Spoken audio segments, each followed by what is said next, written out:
Hello students, welcome to Gyanjyoti coaching centre. Gyanjyoti coaching সেন্টারের পক্ষ থেকে তোমাদের সকলকে জানাই আরো একবার স্বাগত। তো স্টুডেন্টস, আজকে আমি যে বিষয় নিয়ে পুনরায় তোমাদের সামনে চলে এসেছি তা হলো পল্লব যুগের স্থাপত্য নিয়ে। তো আলোচনা শুরু করার পূর্বে তোমাদের একটা ছোট ইনফরমেশন দিয়ে রাখি। উপরে বোর্ডে তোমরা দুটো নাম্বার দেখতে পাচ্ছ, এটা আমাদের কোচিং সেন্টারের হেল্পলাইন নাম্বার।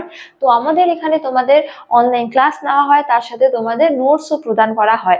তো তোমরা যারা আমাদের সাথে যুক্ত হতে চাইছো তারা উপরের এই দুটো নাম্বারের মধ্যে যে কোনো একটিতে যোগাযোগ করে আমাদের সাথে যুক্ত হতে পারো। চলো আর দেরি না করে আমরা আজকের আলোচনা শুরু করি। তো আজকের আলোচনা হলো পল্লব যুগের স্থাপত্য নিয়ে। তো এক্ষেত্রে বলা হয়ে যায় যে দক্ষিণ ভারতে স্থাপত্য ও ভাস্কর্যের বিকাশ ঘটে মূলত মন্দির নির্মাণের মধ্য দিয়ে। এছাড়া বলা যায় যে পল্লব যুগে বিখ্যাত দ্রাবিড় রীতির কিন্তু সূচনা ঘটে। এছাড়া বলা যায় যে পল্লব যুগের স্থাপত্য ও ভাস্কর্যের বিকাশ যে সাধন হয়েছিল তা দক্ষিণ ভারতের ইতিহাসের এক স্মরণীয় অধ্যায়। তো পল্লব যুগের স্থাপত্য রীতি মূলত সেই যুগের বা পল্লব রাজাদের নাম অনুসারে কিন্তু পরিচিত। যেমন বলা যায় যে প্রথম মহেন্দ্র বর্মনের আমলের মহেন্দ্র রীতি, তারপরে প্রথম নরসিংহের আমলের মামল্য রীতি, তারপরে দ্বিতীয় নরসিংহ বা রাজসিংহের আমলের যে রীতি তা রাজসিংহ রীতি নামে পরিচিত।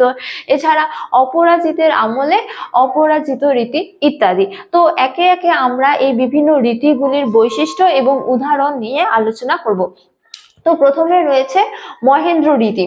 তো মহেন্দ্র রীতি অনুসরণ করে যে মন্দিরগুলি নির্মাণ করা হয়েছিল তার অন্যতম প্রধান বৈশিষ্ট্য হলো যে প্রথমত এই মন্দিরগুলি পাহাড় কেটে নির্মাণ করা হতো, এবং দ্বিতীয়তম বলা হয়েছে যে এই মন্দিরগুলি মূলত গোলাকার বা ত্রিকোণামিতি স্তম্ভ দিয়ে তার ছাদ ধরে রাখা হতো।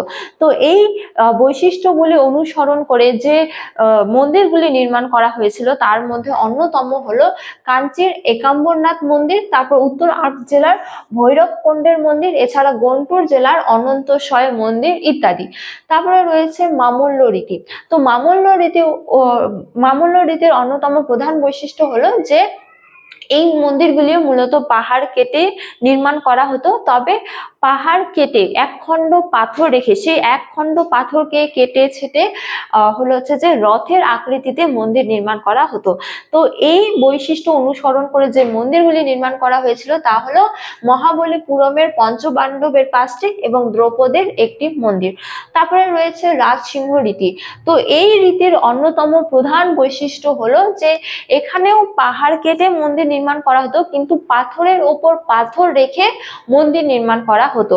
তো এই রীতির অন্যতম প্রধান কয়েকটি উদাহরণ হলো মহাবলীপুরমের ঈশ্বর মন্দির, এছাড়া মুকুন্দ মন্দির এবং কি তীর মন্দির ইত্যাদি। তারপরে রয়েছে অপরাজিত রীতি। তো এক্ষেত্রে বলা হয়েছে পল্লব যুগে এই রীতির মূলত অবনতি লক্ষ্য করা যায়, তবে এই রীতি পরবর্তীকালে চোলদের অধীনস্থ হয়ে পড়ে। তা সত্ত্বেও বলা যায় যে এই রীতি অবলম্বন করে যে মন্দিরগুলি নির্মাণ করা হয়েছে তার মধ্যে অন্যতম কয়েকটি হলো মতঙ্গেশ্বর মন্দির এবং কি মুক্তেশ্বর মন্দির ইত্যাদি। তো স্টুডেন্টস, এই ছিল আজকে আমার আলোচনার বিষয়। তোমাদের ভিডিওটি ভালো লাগলে অবশ্যই ভিডিওটি লাইক করে বন্ধুদের সঙ্গে শেয়ার করো, এবং আমাকে অবশ্যই কমেন্ট করে জানিও তোমাদের ভিডিওটি কেমন লেগেছে। তোমাদের সাথে দেখা হবে অন্য এক ভিডিওতে অন্য এক টপিক নিয়ে। ততক্ষণ ভালো থাকো, সুস্থ থাকো। Thank you.